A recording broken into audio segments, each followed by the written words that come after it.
afternoon. It is Easter Sunday today, April the 16th. I got out this morning and packed all my gear about 1,600 yards back in.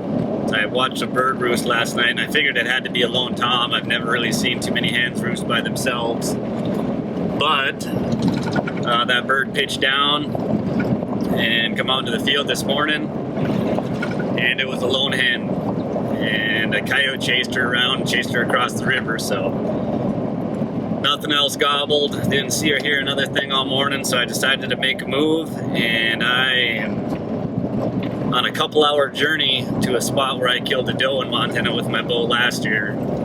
Some block management stuff, so I talked to the landowners, and they said that they've seen some turkey strutting out there, so I made the drive down this way, and I'm going to meet up with them here pretty soon. They're going to show me kind of where they've been seeing them at, and I'm going to try to get my blind and decoys and stuff packed in and get set up. And it's about noon right now, so we got plenty of time today to try to get her done, but hopefully we have a little better hunt this afternoon and evening than we did this morning. That was a lot of work for no reward, but it's going to make it feel pretty dang good when we do get it done, and we're not giving up. So come along with me on this adventure. We're going to make it happen. Stay tuned.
Yesterday I called 2 of them in and I missed. And they fed around. I watched them. I feeded them all night. My camera battery's actually showing me it's dead right now. So is my spare. So I was freaking out this morning. I snuck in here as quiet as I could, got in the blind. They were roosted within 75 yards. And they were gobbling their heads off. Tom's pitched down first. I called to him, and they come in on the other side of the fence. And I didn't know if they were going to be able to cross, but the one scared the other one. He jumped through the fence, and he come up to my decoy at, I suppose it's 17, 18 yards. And he was strutting there perfectly still. And my new Athens Revelation, sick for the hunt edition, sent a dead ringer right to the 12 ring. I mean, absolutely perfect shot. And he went 10, 12 yards and died right next to the blind. We still got those other 2 toms gobbling down here, kind of strutting and stuff. I don't think they'll come in. If they do, for a while. And another big tom off to the north is still gobbling down there. But a lot of these hens are still up in the roost. You can hear those birds going nuts over here. Hopefully we get another one of them to come in, and we can fill both of our Montana digs this morning. That'd be incredible.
Sick for the Hunt edition. Killed 2 huge, beautiful birds in Montana this morning. Public ground. Anybody can hunt here. And we had the most incredible hunt I've ever had in my life. I hunted yesterday, and the birds roosted right above the blind, so I sealed it up and I slept in here as long as I could until I started freezing. And snuck out here and slept in my pickup. And I got back down here this morning, the way these birds were acting, I thought I'd try to bring a Jake down and a lay down hen to see if I could get them, to be aggressive. And I couldn't even get them put away from the blind. I had to sneak in from behind. There's some trees behind me and crawl through the back of the blind, so all these birds are roosted right up here and they could see me if I got out in front of the blind. So I ended up putting that Jake in the lay down, not even 2 feet from the blind, just right off to the side of the blind this morning when I got down here in the dark. And that Tom came from way to the north. He shot one of these 3 here. This other one was way up north by himself, and he come all the way down here. And he comes strutting out, and he goes right to those decoys at my blind. And you can hear it. He mounts up on that decoy, and I can see he was brushing against the blind. It was unbelievable. And he messed around forever, and finally he comes strutting back out in front of the blind at maybe 5 yards. And I looked at the camera. I thought I had everything in there. The only thing you might not be able to see is I think one of the bars for the window might be kind of in the way to see the arrow hit. But then he dies right in front of us. But 2 big, beautiful birds. These things have really white fans. And this one looked like he had something funky going on with his beard. Is either really splayed out or he might have had an extra one or something. I don't know, but I can't thank God enough. This was the most incredible turkey hunt I've ever been on in my life. I've never even seen a turkey hunt on TV that's like what we just encountered right here. I just crawled out of the blind. I'm gonna give you a little walk around, show you where the decoys are and where the birds are laying right now. It's total chaos. It's just crazy how this all worked out. And he comes strutting right out here. And we smoked him. Look at that dead ringer. Just destroyed him. Here's our other 2 decoys. First time we got is right here. Put a dead ringer through him. And he barely made it through these trees. And he's right there.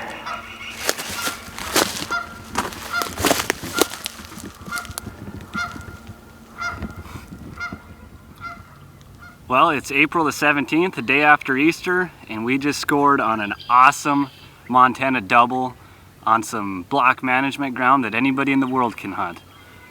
Absolutely incredible. I mean, the best turkey hunt I've ever had in my entire life, hands down. My Sick for the Hunt edition Athens Revelation paired with those dead ringer traumas put both these birds down within 10 yards. And the way everything went down was absolutely incredible. The first bird come in, and there was 2 toms together. The one kind of chased him and he jumped through the fence 15 yards, full strut, right next to my decoy. Awesome footage, luminoc right into the side of him. He runs off and dies next to the blind. 2 other toms were back in there gobbling their heads off all morning, and I heard one kept gobbling to the north of us. Well, finally I see him. He comes in and he comes right to the decoys that I mounted by the blind. I snuck out of here last night. The birds roosted in the trees above me. I ended up sleeping in the blind as long as I could till I got so cold I had to sneak out. And I brought in a Jake and a laydown hen this morning. And I couldn't set them up out in front of the blind. These birds were roosted so close that they would have seen me and it would have scared them. So I ended up sticking them in the ground right next to the blind, 2 feet away. Second bird comes in right to those decoys, beats up the Jake and mounts the laydown hen. You can't see that on the video, but the sounds and noises that he made were crazy. You can hear all that. And he struts out in front of the Tacticam and my main camera, and I was able to send a trauma right through him. and he tipped over within a couple feet right out in front of the blind. Two gorgeous birds, some of the prettiest birds I've ever seen as far as the colors go, in their fans, throughout the rest of their feathers. I mean, they're just absolutely gorgeous birds. Old birds too. One's got really good spurs on them, and both their heads were really white. I mean, they're mature birds that I'm really happy to take home with me today. And I can't thank the good Lord enough for this opportunity and for the hunt I had this morning. It was incredible. So I got a couple more loads to get all my gear out of here. About a mile hike in here with all my gear, so we'll get these birds loaded up in the pack and get them back to the pickup. And we got tags in North Dakota to go try to fill now, so awesome. Awesome.